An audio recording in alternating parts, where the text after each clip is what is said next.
Radiance builds are the best because they allow you to deal powerful holy damage, heal yourself and others, and also provide important buffs and defenses for your character. Radiance is also the most accessible type of magic since most of the best spells and the best weapon are obtained early in the game. For anyone looking to create a powerful holy warrior in Lords of the Fallen, this is the perfect video for you. Welcome back everyone, thank you so much for clicking on the video. Today we are breaking down one of the best Radiance builds in Lords of the Fallen, going over the best stats, weapons, rings, and spells to use. We cover all things action RPG on this channel, so if you're a fan of these games, consider subscribing to the channel and become a part of the family. If you find this video helpful in any way, shape, or form, a thumbs up would be very much appreciated. Let's get started. The Orion Preacher is the best starting class for this Radiance build. It's the most optimized and it offers the highest Radiance stat out of all the other classes. The starting weapon, catalyst, spells, and equipment are more than capable of handling every enemy in the game until you're able to at least find everything on this build during your playthrough. The main stats to focus on includes endurance, vitality, and radiance. You do want to invest some points into strength. I would recommend increasing this to at least 12 just so you can wield a shield with your main weapon. Endurance directly affects your character's stamina as well as your weight limit. So basically the higher your stamina, the easier it will be to dodge, execute consecutive attacks, and equip heavier armor if needed. Vitality directly affects your character's HP, and to be honest, this stat should be your main priority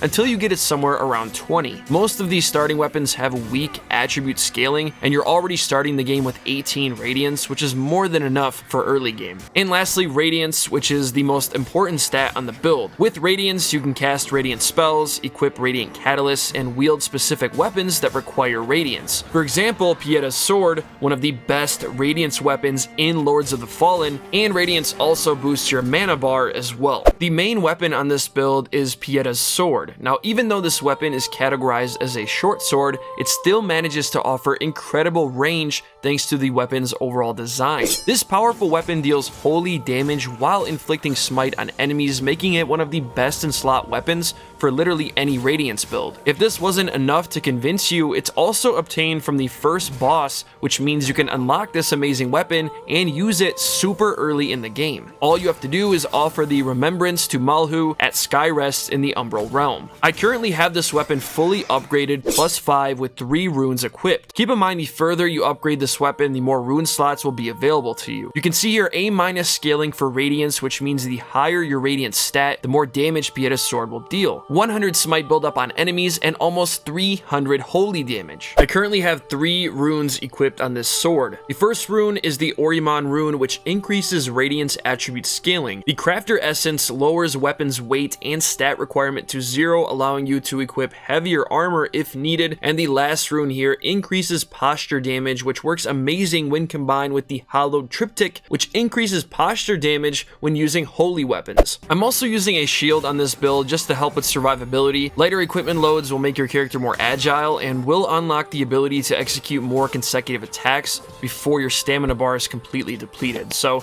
it's basically high risk, high reward. The shield I'm using is the Hollowed Knight Shield. This is a medium shield, so it offers decent damage negation, and it's not super heavy. Once fully upgraded, the Hollowed Knight Shield will provide almost 50% block protection, meaning you'll only take half the damage from enemy attacks. You need at least 12 strength and 8 agility to equip this shield. My Hollowed Knight Shield is fully upgraded with 3 runes currently equipped. The first rune increases maximum ammo capacity for throwables. The next one here increases maximum stamina regeneration rate, which is great to have, especially when combined with the ring on this build. And the very last rune here increases maximum equipment load even further. Now, this is a Radiance build, which means you can cast Radiant spells. You can use any Radiant Catalyst you like. I chose the Wilmark's Catalyst, which you can find pretty early in the game, located in the swamp area. I managed to upgrade this Catalyst to unlock 4 spell slots. It also has decent attribute scaling, which is B+ for a Catalyst that isn't even fully upgraded yet. The further you upgrade this Catalyst, the more damage your spells will deal. The spells you use are going to change depending on the combat scenario, but I will say if I had to choose Piercing Light, Radiant Weapon,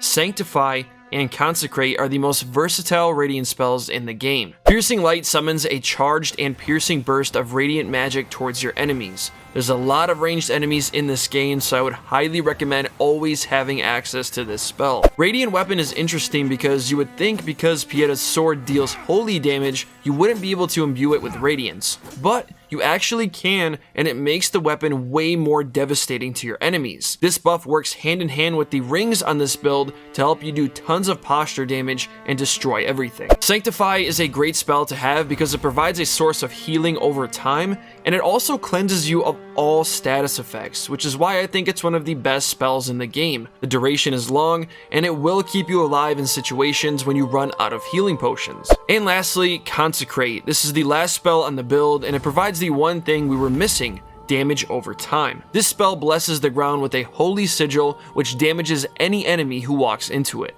The Hallowed Triptych is one of the best items on this build. This item is located at the Manse of the Hallowed Brothers. Such a valuable asset to the build because it makes your holy damage deal more posture damage. And if you remember, we have a rune on Pietas Sword that increases posture damage even further. The Mine Owner's Ring is one of the best rings in the game. It increases stamina, but most importantly, it increases your stamina regeneration rate. This is huge for survivability. Combine this with a light equipment load and you will feel unstoppable. And lastly, here the Bramble Ring, which lets you gain health every time you inflict Smite on your enemies. This works incredibly well, by the way, when you combine it with the Sanctify spell that heals you over time, giving you 2 sources of healing, which can be huge in situations when you're going up against a tough enemy or if you're dealing with a mob. Thank you all so much for watching the video. It is time to get back into the lab and create some more awesome Lords of the Fallen builds for you guys. Do me a favor, if you liked this video and you enjoyed this video, smash that like button. It's going to push this video to more people, and it's going to help the channel grow. If you want to see more Lords of the Fallen videos coming soon, I highly recommend subscribing to the channel and turning on those bell notifications so you are notified every time I drop a new video.